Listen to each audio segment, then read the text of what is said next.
Hello, class. I'm going to be talking about the impact of globalization to developing nations. In one of the articles, talks about the global economic systems, how the rise of manufacturing has increased both employment and wages. This would be for more nations that are more wealthy, like the U.S., Canada, the U.K. Uh, Policies in trade have allowed this expansion of manufacturing. Uh, before uh, before nations had this decolonization, in which they integrated other nations' market trades and stuff. But with this new economic integration, it's more oriented towards local goods. So it focuses on the nation within, trying to produce its own goods and services which they can provide.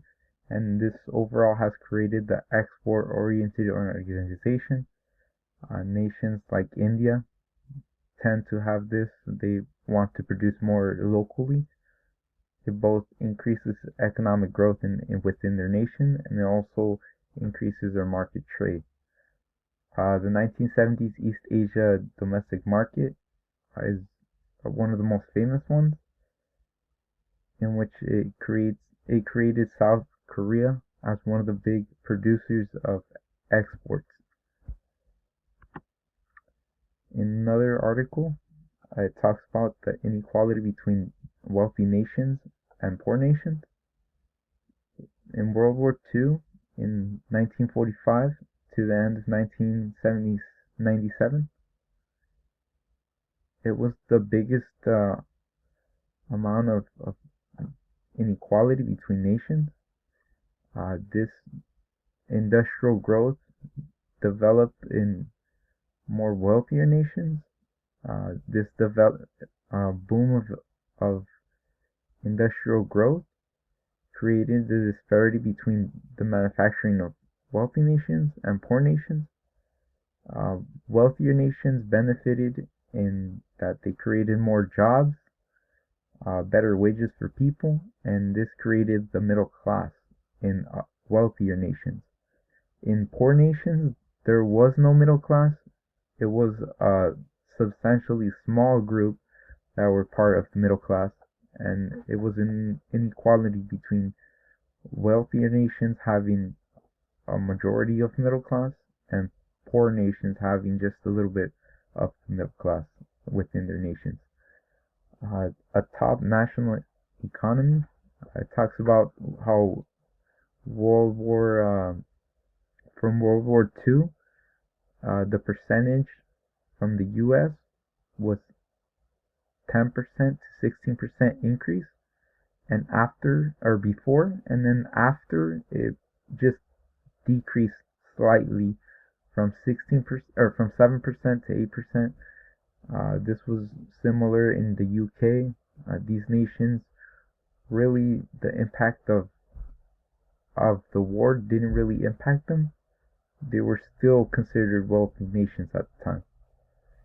In the 1980s, the global economy, so global supply chain, nations like China wanted to produce more goods and services by using like cheaper labor forces.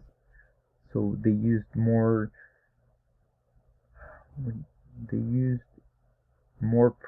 proficient industrial production of goods to produce more wealth in their nation. That kept them more wealthy. The economy grew, and over time, in 2011, the inequality disappeared. Calamities like roads, cities, trains expanded and created China to have similar wealth to nations like the U.S. In the last article, it talks about the U.S. initiative to boost Africa's economy. So Africa's economy has always been that of a poor nation. Uh, the president, well, previous presidents have tried to solve Africa's economy. Um, an example is the Power in Africa of the sub-Saharan Africans, in which they had about 30% of power through the whole country, nation.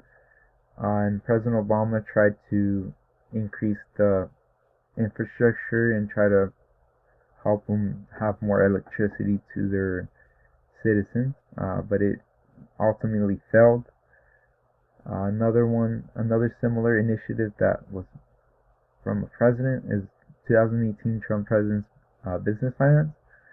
So China, um, Africa, kind of used most of its was financing most of its businesses through China, and that created a Chinese debt. So Africa owed money to China. Trump tried to solve this by trying to make its own, trying to make the businesses pretty much be financially economic and to help the nation. That also ultimately failed. The most current one, not really current, but most, I would say, yeah, current, is the Biden administration, in which he had this initiative of producing banks that had public-private partnerships. Uh, so banks would be able to finance most of Africa's economy. That also ultimately failed. And now they're looking into one of the CEOs of MasterCard to see if he can come in and try to fix the problems that are happening in Africa's economy. He wants to create a bank system that can invest into Africa's economy and produce more infrastructure. So they want to invest in public infrastructure. Only 34% of Africa has roads, so it's pretty difficult for the Africa's economy to increase or to be more economically stable when the nation doesn't really have that public infrastructure.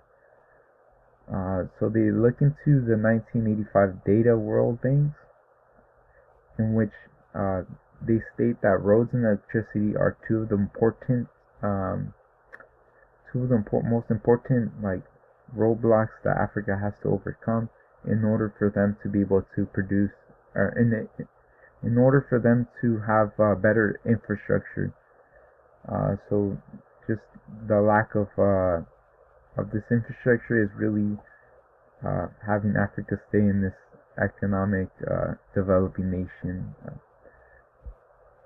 like bubble. So Africa doesn't really increase economically because of that infrastructure. So the connection of globalization in Module 5, Objective 1, it talks about how economic characteristics, labor, so there has to be enough skilled workers to produce infrastructure. It also has to have infrastructures like roads, train tracks, electricity, clean water. An example that the professor talks about is how China doesn't really have clean water, so they have to look into ways in which they can economically have more clean water. And also talks about the wages of people in the nation, how globalization has really increased the disparity between wages in different nations. In Module 1, Objective 1, it talks about how globalization is the interconnectedness of goods and services. So it must have so nations must be able to have a market in which they can all be able to produce these goods. It also talks about how money can be incorporated from one nation to another, in which they all economically can use the same money. Module 2, Objective 2, talks about world empires. The world empires, so the beginning of globalization, in which nations fought for land. One of the ones is how the expansion of Spain and Portugal, the Columbus voyages, and how these world empires, through globalization, were able to produce, like, or be able to be part of this market, sort of. Objective 3, or Module 3, Objective 1, it talks about World War One. World War One mostly involved how the U.S. wasn't really involved. There was a union, not union. There was what do you call it?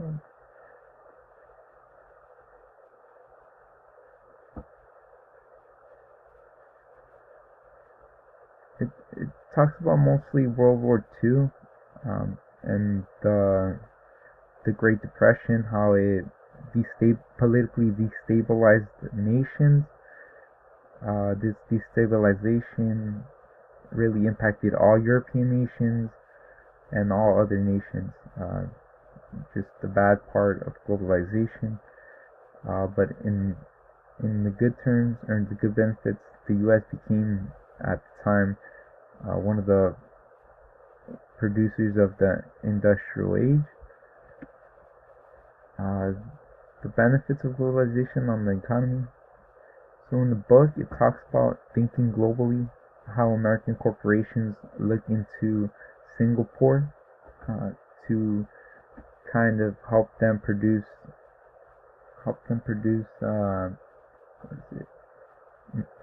fabricating electronic parts. So how American corporations look to other nations globally to produce goods and services in which they can all economically grow together. A good example of this